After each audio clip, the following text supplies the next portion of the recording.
Welcome to the Savvy Safety Sisters Partner in Prevention podcast. We're your hosts, Ingrid and Carrie, and it is National Preparedness Month. And we know one of the best ways to make a difference in preventing victimization and keeping you and your family safe is to inform the public about strategies, tools, and techniques to increase safety. And we want to empower our listeners with education and advocacy by experts. So what we're going to be sharing today is how we all can stay healthier after a natural disaster and how we can make a difference in our environment and make this world a better place. Now, this is a really timely issue because we've just experienced devastation from Hurricane Laura and its destructive effects on the environment.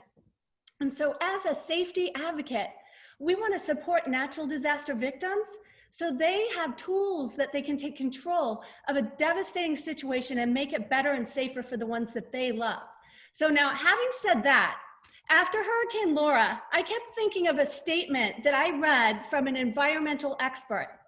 And it went something like, please don't consume the water from private wells if the area has been flooded. And it went on stating the importance of having the water tested and tips about once the water's back online to flush your water lines at each of your taps prior to use.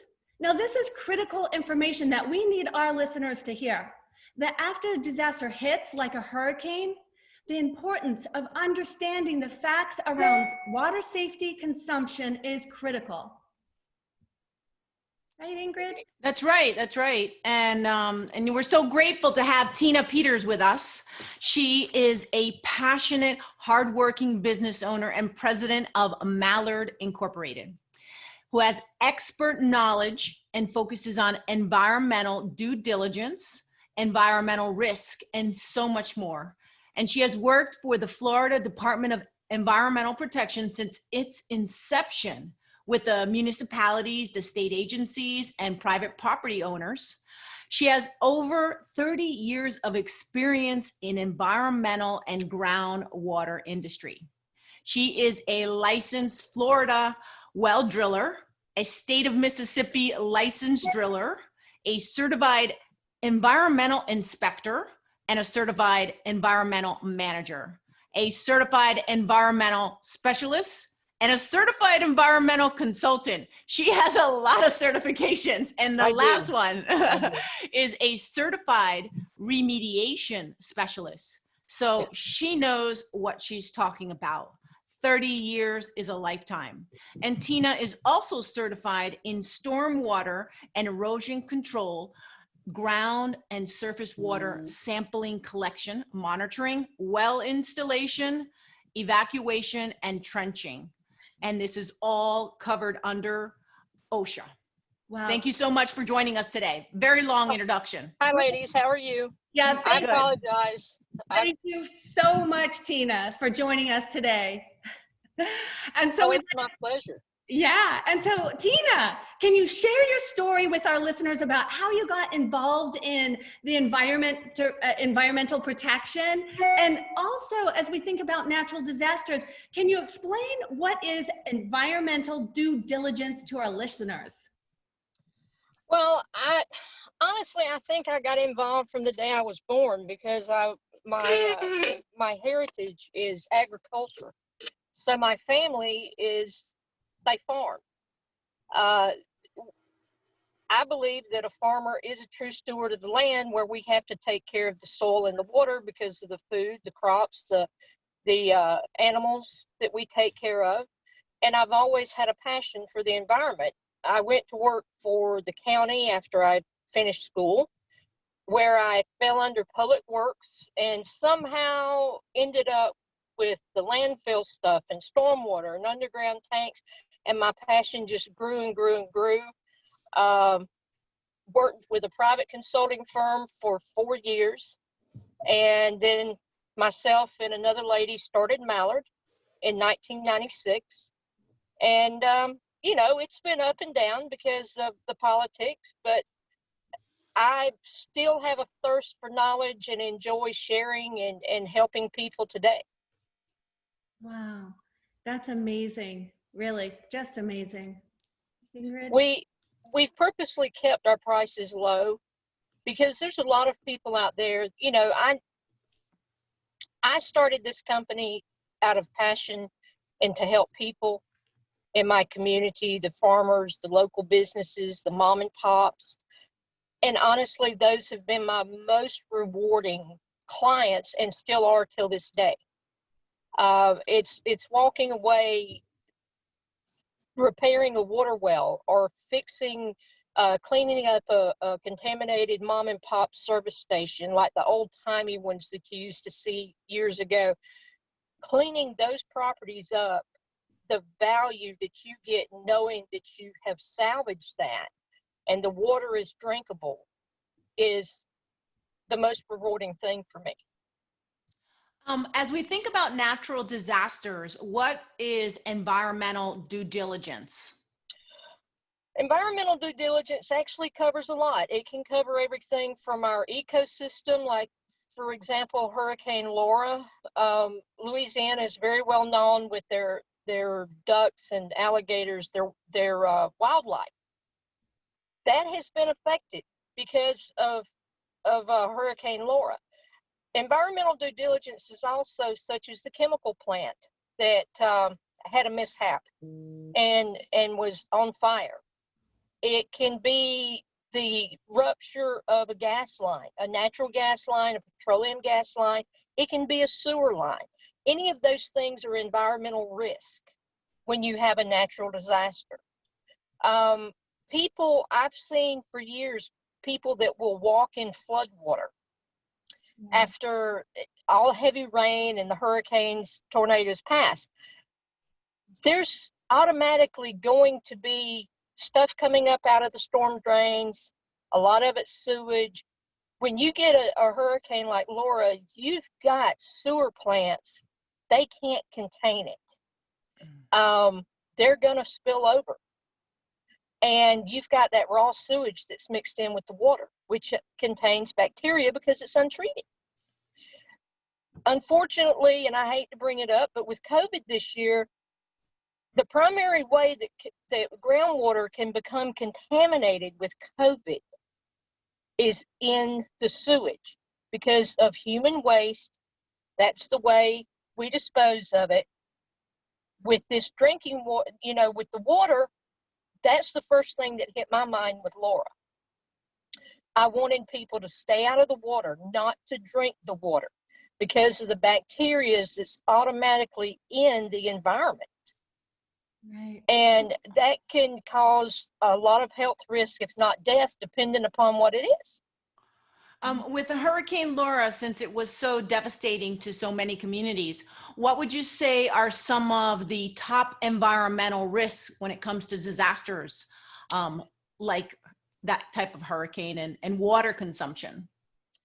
Water consumption, I would not recommend drinking the water if it went back online right now, because if there happened to be a water line rupture, you may have had surface water that drained back into the water pipes. So you definitely want to flush all the lines to your home. I would say 15 minutes at every faucet. Another reason is because most homes, the water that's coming into the house runs through your hot water heater. Anytime that hot water, say, even if you're going on a trip for a week, you don't just want to go in and jump in the shower. You want to let that water run because that water has been sitting in that hot water heater, you know, stagnant, forgive the word, for a certain number of days. So you want to run that through your pipes so that you have the clean water. If you have any traces of lead, which is, you know, very well known in older homes, older piping, if you flush that line, it reduces the concentration of the lead. I know after a storm, or even they recommend boiling water. There's a yes and a no to that with me. Yes, you do need to boil the water, but if you have if you have lead contamination, even if it's not above EPA guideline, when you boil it, it doubles that concentration.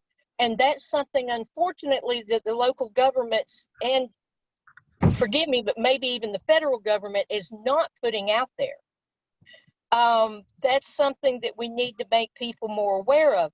If you've had your water tested, even with one of the kits you can buy at one of your hardware stores for lead, and you know that you've got even a minute concentration of lead, you know that you're taking a risk.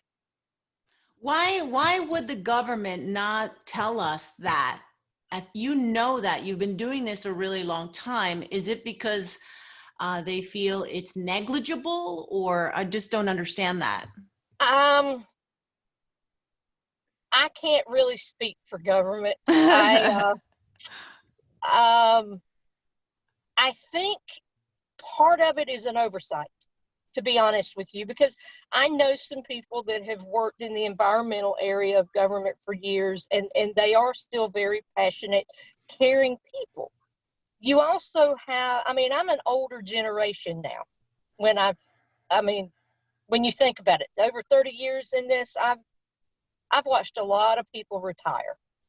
I think the younger generation doesn't understand. They're not as passionate to dig into it. They know what they've been taught. Where I honestly, besides the water testing that I do, I'm a an inspector for water wells, and that's one of the things that really jumped out at me. And I actually went back and looked through some past reports and stuff that I had generated. And I thought, you know, anybody that's got a health concern, if you've got anything in your water, people don't realize it can have an adverse effect. If it's very important for small kids, newborns, elderly people, anybody with health concerns that's maybe going through cancer treatments, I highly recommend having your water tested.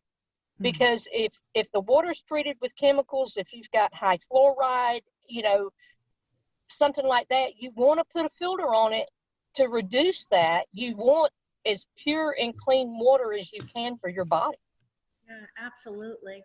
Now, I know there's a number of environmental vulnerabilities that people face after hurricanes.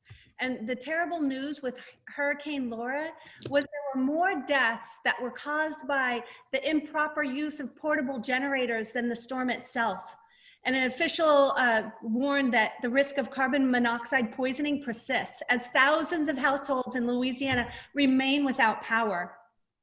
If we look at that, 8 of the 15 hurricane-related deaths confirmed by the Louisiana Department of Health are attributed to carbon monoxide poisoning from portable generators, which can provide life-saving power in an emergency situation, but also poses a deadly threat if incorrectly used. So, Tina, I know we were talking about, the consumption of water, and I think I had mentioned before about a special device that I think every family should have, which is one of the life straws. Now, the life straw is a small water filter designed for one person that it can actually remove bacteria and pesticides from unclean water. Doesn't take out salt if you're, by an ocean body of water, but it can actually help in these emergency types of situations. But other than that, as we look at, how people can mitigate and make their life a little bit easier after a hurricane, how you were saying that we could go and purchase a water testing kit. Is there some way they can send you a water sample, or do you do that? Or I actually go out. I've got an EPA approved. Actually, it's 2 kits that I can go out and sample anything under the sun that I've invested in since I made some changes to my company in 2017, to be able to go out to your home, test your water I can collect the test for E. coli, but it takes 24 hours. I can let you know the rest of the results right then. What I do is I look at the results and I design a filter or locate a filter that's best for an individual home. Wow. That is amazing. Yeah, but people can go, if you can go get the lead test at the hardware stores, Right. You're not gonna, I don't know, if it doesn't say EPA approved on the back of the package, I cannot recommend it because EPA has to approve it. And one of the things when you're testing the water, you're looking for bacteria, nitrates, contaminants. I mean, there's so many unknowns for the typical person. What else are we looking for? Well, I also look at the pH concentration because your pH is like an acid level that for someone like me is an indicator as to whether there's possible contamination or not. Where you've got something like Hurricane Laura, you've got all the petroleum plants around you, the convenience stores, you've got the chemical plants. So it's going to take a pretty extensive test to test for every possible contaminant. The life straw that you're talking about, it will definitely help. Something else that is very generic, I keep on hand for me, the charcoal that you can buy to go in a fish tank filter, and the coffee filters. Because if you take one of the filters, put it in like a coffee that you would fix your coffee with, pour some of the charcoal in there, put another filter on top of it, pour water through it. Charcoal pulls out so many contaminants. And that's something that I've actually done staying in hotels before. Wow, that's really interesting, right? Ingrid, can you imagine? We have another tool in our toolbox to use. Right. And can you share with us some differences between the well water and city supplied water resources after a flood? When you've got water supplied resources, they automatically treat the water with various chemicals like chlorine. Some places add fluoride. With your private water wells, which of course I was brought up on and have, the water is more pure. My biggest concern personally with my well is I've got a little bit of iron concentration and calcium, which is natural minerals in the soil. So of course, me being who I am, I tested, I've got filters on it. It's just pure, clean water. It hasn't been treated with any chemicals. The concern, getting back to the flooding with a private water well, is if underneath the well, say the pad goes down, flood water can go down beside the casing. Flood water can get into the casing if it's not properly built. You need to pump out that well real well. I've went and reworked wells to just pump them out. It's called rehabilitation of a water well. But if that well area has become covered in flood water, you do not want to just turn on the faucet when the power comes back on and drink it. Same thing. You want to flush it. You want to have a bacteria test at minimum run on it. I travel a lot, and so does Carrie. And wherever I go, I always drink the water. And I can tell the water when you said the chlorine. And you're making faces, don't make faces. Oh. Well, I'm worried now. I'm thinking now, what would be good is if we had a water travel test kit with us. So you're telling me don't drink the water anymore. And I can tell when there's chlorine or that taste in it, right? Carrie, you've traveled a lot, right? Oh, yes. At one point I was putting right at 100,000 miles a year on a new truck. Yeah. I done more road traveling because I pulled a 12-foot V-nose trailer that I customized inside for a portable office and on job sites. And staying in a hotel, I'm not going to drink the water anymore. No, don't do that. Please don't do that. Because, depending upon where you're at, and I'm sure that you've noticed this, there's some areas. In the United States, it's not like when I travel outside the United States. It's just. You don't want to drink. I don't want to drink the water even in the United States. As dirty as I get on jobs, when you take a shower in some of these places and you still feel like you've got a film on you, that really bothers me. Well, But Wow.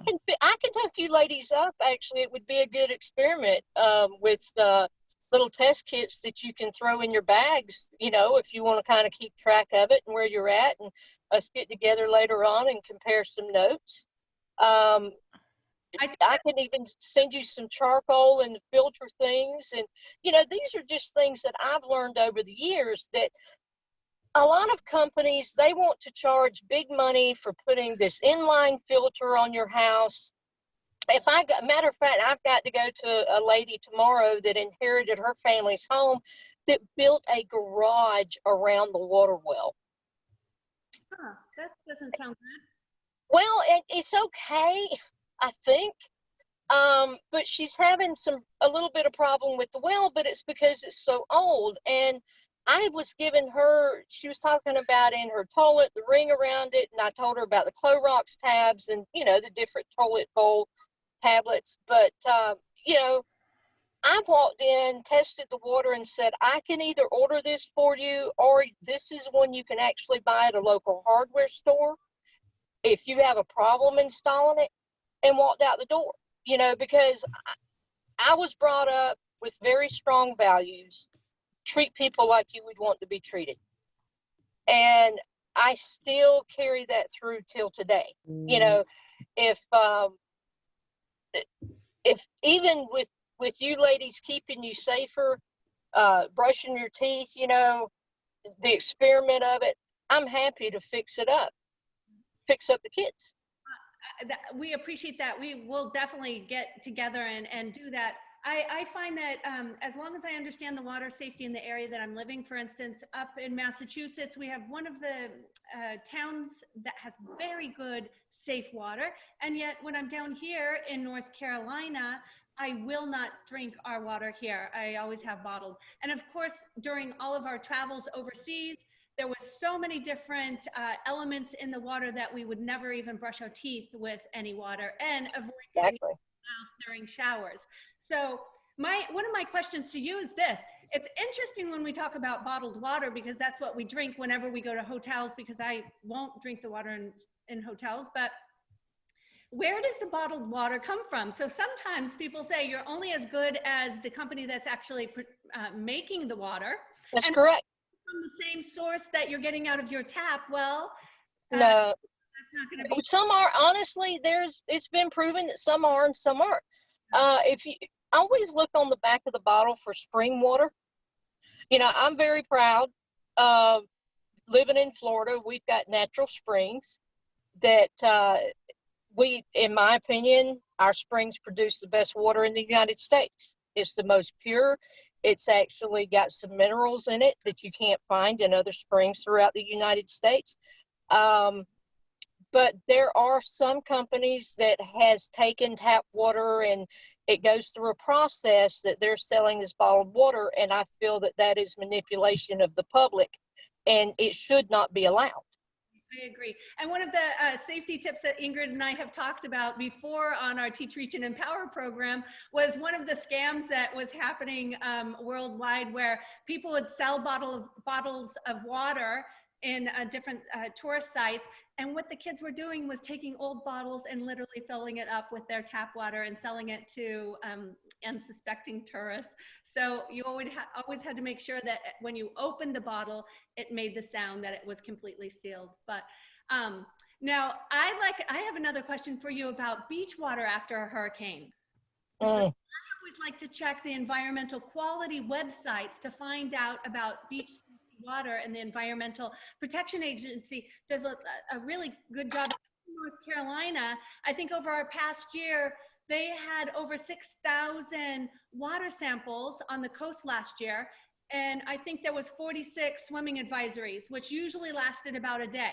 But I think that's really important that after a storm comes in or a hurricane, that we really stay out of the ocean for a while. Do you agree with that? Or I completely agree, but I'll go a step further. You don't just need to stay out of the oceans. You also need to stay out of the creeks, the streams, the lakes. You need to treat even your swimming pool water. You don't want to just go dive in the swimming pool afterwards.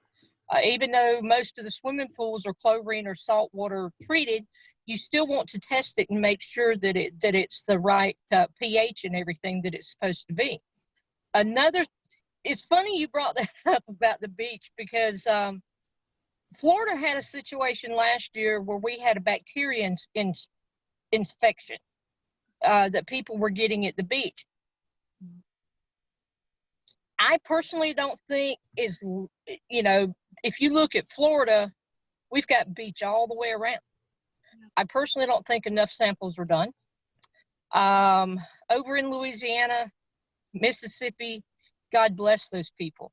But I do think it's very important, because you've also got some offshore drilling out there. Anytime that you have bacteria, that some areas of the United States have underwater piping, that their sewage treatment plants cannot handle the sewage treatment. They are exiting it through pipes that a lot of people don't realize into our oceans in the Gulf. And what happens, that water comes back into shore. So you're going to have higher bacteria concentration levels at times than you do other times. People don't need to swim in that. I want to share a story, because, we have a lot of lakes up here in Massachusetts, and because of the COVID, many of the towns left their beaches and their little lakes open to swim, but they closed the restrooms. So everyone was at the beach and the little lake, and what was happening? The kids were peeing, and probably adults were going in the lake.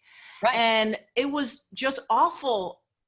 I don't know how long it took the cities and towns to actually perform the inspection of the water. I don't know what the regulation is on that, but when they finally did perform the test, they said the bacteria count was really high, and they closed the beach. Yeah, I can see that. Do you think COVID could be transmitted through that? COVID, there's so much about COVID that we don't know. When COVID first hit, I don't think Carrie, I'm sure she doesn't remember it. I lost, and this is just, don't take it literally, I lost my mind, because the first thing that came to my mind with all of my experience was the sampling, the unknowns that you have potentially into the water, into the waste. And it's taken them a while, because of me being a small company, very proud of purposely staying a small company. I can't get the attention to say, hey, you need to be testing for this. You need to be warning about that. Everything's come true. I said that if it would eventually show up in water because of the human waste. Another thing that bothered me is when they were talking about the cruise lines that was coming in. You never see a cruise line hook up a sewage line like you do an RV trailer to pump out the sewage village. Think about that. So where is the sewage from these ocean liners going? It's, if they're not getting rid of it whenever they dock, they're getting rid of it in the water. That's going to come into shore eventually, where you've got the cruise lines docking. It would have been scary for me to have went out and tested the water in that area, and even in the ports and stuff. Right, because there was a time where there were a lot of cruise ships stuck off the shore, not allowed That's to, right. and it was weeks and weeks and weeks. That's right. So, very good point, and that must have been absolutely frightening for you. It's almost the ones that know more, actually, it must be terrifying. Well,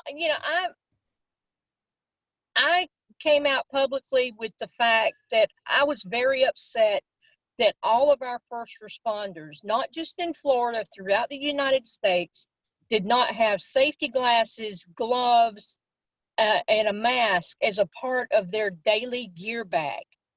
Because anytime that you pull up to an accident, you've got airborne possible airborne pathogens. You don't know what disease that individual has that was in that accident. You don't want to reach in and breathe the same air. You don't want to touch that person.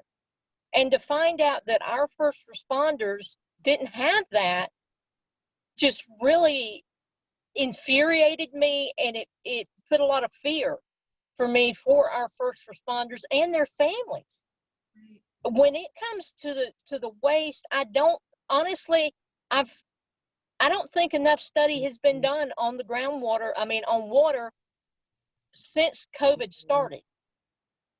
Right. And that's going to be very unfortunate. Right. Well, it's interesting that we bring up that we have now found COVID in our water sources. Now, what has happened in the past with, let's say, our outbreaks with the flu? Do we test the water and see that flu is in our water source, or any other diseases that? Actually, your treated water from communities and municipalities, it's automatically treated for viruses and bacteria. So that is not as much of a concern. I hope that they're sampling for it, but the COVID is a little bit different animal to your typical cold and flu, seasonal cold and flu.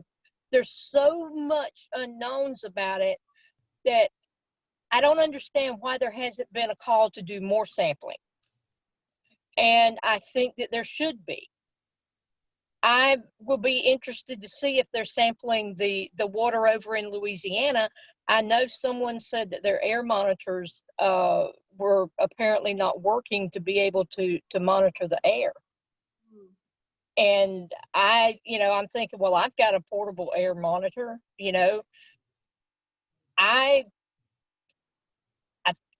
forgive me, I don't always agree with the tactics of our government in keeping people safe after a disaster. Private consultants have a lot of these tools readily available, and the state agencies should also have. And I think that they get overwhelmed. It's kind of like the care facilities. If you live in a coastal state, you've been hit by a disaster. Why do you not have a backup generator? Why do you not have a portable water tank on that site that you can fill up and keep water for those patients that cannot be moved? And isn't that interesting? Because preparedness planning is that. We already know natural disasters hit us every single year. We know hurricanes are coming. We know there's going to be blackouts. We know that we're going to need fresh water. We know California's going to have fires. And fires and earthquakes, right? So we already know, but it's amazing how preparation and preparedness planning isn't front and center. It's really amazing. That's why Ingrid and I love doing our podcasts and getting this information in front of people, just to share a little bit more about awareness and how we can do better for ourselves and for our family. Oh, I mean, part of my job is writing health and safety plans. I've got a generator. I used to have a generator for my parents' house, especially as they got up in age. We actually put a window unit, just a portable window unit in one of the windows that could be plugged into the generator to circulate, which is very important for small children, anyone with any type of respiratory issue, or elderly people. That's concerning me right now in Louisiana, with the fact that the power's going to be out for so long. And I understand. I went through Hurricane Michael. I was without power personally for 8 days. I did not suffer like other people do. But it's because of the job I'm in, and I've got the 5-gallon water containers that you can buy that I fill up with water. I save my juice jugs. You can't have too much water. If you don't need it after everything gets restored, hey, guess what? Save it and water your plants with it. It can still be used. And water is one of the key things to prepare for a storm, which the way these storms are getting, I don't recommend anybody staying that doesn't have to. Right. You know, I've always wrote them out. You know, Michael, that was a different bear. I honestly will tell anybody, I was never ever afraid of bad weather. When it started, the thunder and lightning, and like when Laura was coming in, I made the prediction that Laura would be as bad as Michael. And I watched it, and my heart, and even though it didn't hit my area, my heart went out. I could not check on the people I know enough. I found a friend that because of her mother's condition, she couldn't leave. And I walked her through on preparing, because you know what? I understand that. I recommend people leave, but there are situations, just like the nurses that stayed at that hospital with those little infants. There's situations that people can't leave, but there's still things that facilities and people can have in place. It doesn't take a lot of money, Right. you know, to keep yourself safe. Old T-shirts, don't throw them away. Cut them into rags and put them in a Ziploc bag to be able to keep with the water that you catch up before the storm, to wipe off your face, to wipe the back of your neck. You know, it's little cooling tips like that that helps tremendously in 106-degree heat. What are some ways to make the water safer if you have no power or electricity? Like, you know, how long do you have to boil the water for? It needs to come to a very full boil, depending upon, you know, whether you're using an outside oven, a gas oven or stove, electric stove. You definitely need to, I would say personally, 5 minutes, you know, a full rolling boil. Wow. But do not drink that water until it completely cools down.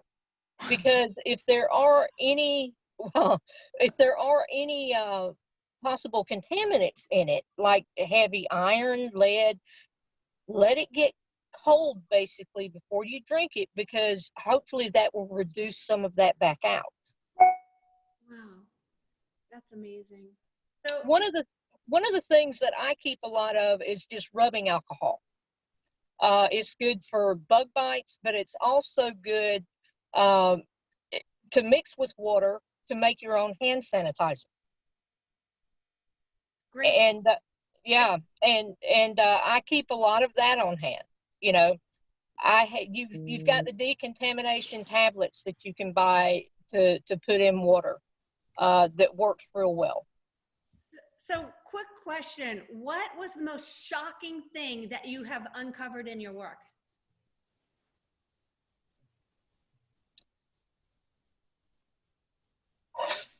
Well, it could have been the garbage truck buried that was still full of garbage. It could have been part of a person's skull. It could have been a huge green rock that I was told to cover back up because nobody knew what it was. Wow. Those are some interesting stories. We'll have to have you back on another podcast. Oh, well, you know, I've done expert witness, and I'm very humbled to work with this particular attorney. But there for a few years, she would call me and send me to this or that, and you know, I had everything from a goat jump on the hood of my car one time. I've been shot at twice. It's been an adventure, but I've loved every minute of it, you know. Now, here's a question about Flint, Michigan. Do you think this could happen in another city around our country? Absolutely. And so how can families advocate for themselves so that this doesn't happen? That was just absolutely horrendous. You know, we've actually got places throughout the United States that I don't know if the residents, we should be able to trust our government. We should be able to trust our municipalities. The main thing I would say is have your own water tested. Yeah. You know, have it tested with inside your house. Have it tested from the line that enters your house before it enters. You know, because a lot of municipalities will say, oh, well, you know, it's just the piping of your home. Sometimes that's the case. We had a situation here in the Panhandle that the water company settled out of court, where the pipes that they were still using was some of the original piping ever put in. All the contaminants out of those pipes were going into people's homes. We had a small child die of lead poisoning. Very sad. It's just another story of environmental injustice and bad decision making, really, in that crisis in Flint, Michigan. Just devastating for the families around the country that aren't having fresh water. Oh, that absolutely, you know, we cannot live without clean water. Nothing lives without clean water. The foods that are grown and the crops for food source has got to have pure clean water, because what people don't realize is even with a garden, if that water's contaminated, sooner or later the fruits of those plants are going to soak in a certain amount of that contamination and pass on to people. Now, here's something that and I'm a strong advocate because I am very proud of my farm heritage and have a farm. Where you see the food recalls for E. coli and stuff like that.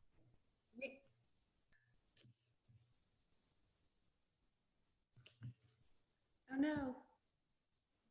We Yeah, it looks like her microphone went red. Yeah, we're just gonna hold off and see if she'll put her. Well, Ingrid, this is super interesting. Yes. Hello, Tina? Oh no. She's going. Here we go, we'll see. Unmute. Can you unmute her? Or she did it? I have, you know, that's what I warned you guys before y'all had me, that, you know, there's a lot of stuff that people don't realize. Yeah. Oh yeah. You know, and I'm sitting here thinking, really? Are you kidding me? You know, I can just about tell you every year, the large vegetable and producers, there's gonna be a recall. Oh, There's gonna be, you know, but then I look at the state agencies and I'm like, why are you allowing this? wait. Well, of course, that's total denial. Yeah. Hey, Tina, can you hear me? Yes. Right when you were telling us the best story, you went mute. Oh, We think you hit a button there. and the sewage waste, growing in the sewage waste. Tell me one more time about the vegetables, how the water comes in and it goes into our vegetables, and you were saying something so important. So let's hear it one more time. Yeah, people don't realize that a lot of the commercial growers will actually allow wastewater treatment facilities to take out what they call the dried sludge, the treated product that goes through the sewer treatment plant, and they'll use it for fertilizer where they're growing the commercial vegetables. And it's like, no, did y'all test that? Well, of course, the answer is always no. Yeah, you'll be recalled. Sure enough, you know, that's where a lot of the E. coli is coming from. So that goes to our state agencies and our ag state agencies for allowing these commercial growers to do that. Now, wait 1 minute, because I don't think I understood what you just said. What are the growers using? When a wastewater treatment facility treats the sewage, you have it's almost like a sand left over after it's supposedly been treated. okay, they have to spread that somewhere. A lot of the farmers, commercial farmers, will allow them to take this out to where they're growing these vegetables, mix it in, till it in with the soil, and then plant the plants. And some of it still has E. coli in it. So if you notice, when vegetables are recalled, 90% of the time it's for E. coli. Interesting. So what's really important is that these farmers are testing that soil before it's mixed in with everything. They're supposed to be testing the soil and the water. And that's where the Food Inspection Administration has fell lax. I don't know if it's because of the staffing or what have you, but here's what people don't realize. If I own a commercial farm, I provide, say, all these tomatoes and send to this particular supermarket. If you buy those tomatoes and get sick, I'm liable. Consumers could sue the producer because I'm liable in what I produce and sell to you for it to be nutritious, not have any contaminants in it. Right. And that is going to become a bigger issue because with the weather, you know, this year I had a heck of a time growing a garden, and I, you know, I grew up. All my life, I've always had a garden. I had the most difficult time this year, and it was because of the weather. It was either too much rain or it turned off too hot. And I've talked to a lot of other people that normally have huge gardens every year. The weather plays a big role in it. And, you know, your foods are going to start going up in your supermarkets because of it. The foods that commercial growers supply, they have an obligation to make sure that water is clean and the soil is clean that it's growing in. Right. Wow. That's amazing. Sorry. No, that's just really great information for us all to have, because we need to do risk mitigation in so many different areas of our life, including our soil and with our water and how we live and the food that we consume. We want to make sure it's coming from safe resources, right? Now you're going to look at the vegetables when you go to the grocery store, aren't you? Well, no, because anyways, I always think about, you know, what were the areas where this was grown, what type of water was used, and pesticides, herbicides. Yeah, I'm leery about the product, so I want to make sure that it's coming from healthy areas. And I grew up in California and used to have a huge garden out there.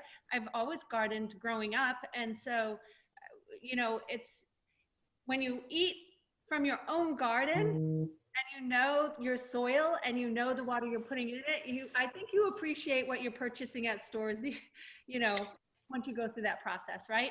Well, I know that I enjoy a tomato tasting like a tomato, and I normally don't find that in your commercial supermarkets. I'm actually, because of inheriting the farm, I will actually be doing extended growing season this year with what they call a high tunnel, to hopefully be able to help out some of the people in the area with, you know, it's basically your garden type vegetables. It's not necessarily your peas and corn and stuff like that. You know, one of the things that my dad always done, there's always elderly people or people on hard times that we would always help out. And I'm hoping to do that and hopefully recover what I missed this year. I was gone for 2 days and came back, and my tomato plants was dead, and I was very disappointed in that. Oh, no. So yeah, you know, being a country girl, I always look forward to tomatoes every year. Right? Nothing better. But you know, it's something. People can grow food even if they live in an apartment. There's certain things that you can grow, the herbs and spices. There's a lot of things that can be done that I don't think a lot of people are aware of. That is so true. So true. So Ingrid, do you have a few more questions? What strategies would you share with us, and, best thing for our listeners to get prepared for the next disaster? One thing that was brought up in hurricane lore that I thought was an excellent idea is to make sure that you have your name, social security number, information written down, and your next of kin, and put it into a Ziploc bag. I know that the person made that comment because of people that didn't want to evacuate, but that's actually good for anybody, anytime. You need to have a next of kin, an emergency contact on you, behind your driver's license or your ID at all times. Anytime that a disaster is coming, you want to put that stuff into a Ziploc bag because you don't want it ruined.